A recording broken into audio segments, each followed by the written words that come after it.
Have you ever been angry, as in batshit insane angry? That you almost killed someone? So this wall of text story I'm about to tell is probably more for my own benefit than the benefit of others.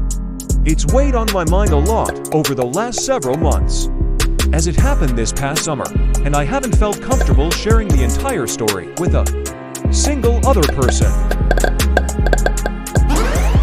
I'm trying very hard to avoid writing about this in a biased way.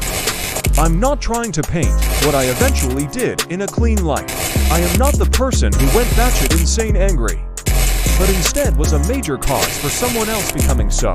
After it happened, I realized that no anger I've ever felt came even close to as angry as I caused this other person to be. No, John says, looking at both the hostess and me. He picks up the third menu, moves it to the seat next to him, and slams it down on the table. The hostess apologizes confusedly, and I stare straight down. Summer arrives, and I begin driving eastbound. John's birthday is still a week or so away, and he is my third stop along the way. I receive multiple texts and calls from him, confirming time and time again that I'm still coming. In his defense, I am pretty flaky. Nothing is said for the minute Emily is in the bathroom. But when she returns, John is as bubbly as domestic beer on tap. It's uncomfortable, weird, and even a little scary. I bite my tongue, though. After all, I'm only there for a few days, and it is his birthday. First, a few quick backstory facts. I am 23. I've lived in Wisconsin for the last 3 years for school, but grew up in Virginia and North Carolina. Every summer since I moved here, I've driven back to the East Coast for most of it, crashing and hanging out with old friends. On the morning of his birthday, I wake up, have breakfast with the friends I'm currently with in Virginia, and drive the 4 hours south to his place in NC. I call John when I'm about an hour away to confirm the directions I printed off. So last April, I was planning my yearly visit. I had several friends lined up to stay with, one of them being, let's say, John in NC.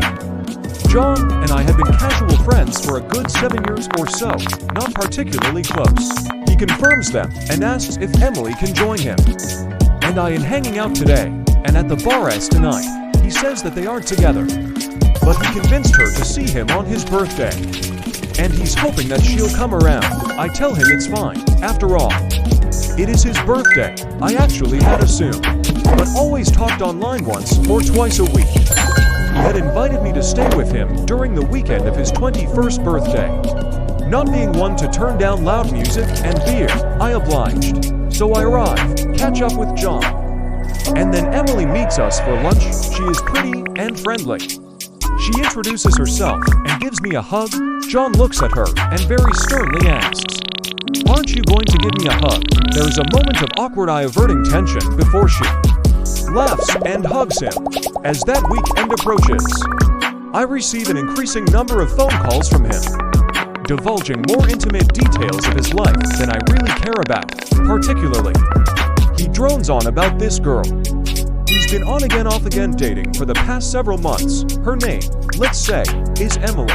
We're seated at a table, to chairs on each side, and Emily goes to the bathroom before she sits down. John and I sit opposite one another as the hostess gives us each a menu and sets the third at the empty seat next to me. It was like, and here comes my bias telling again, he was trying to out-hug me. This sounds very silly, I know. But the important part here is that you can tell something is amiss. Something is not right.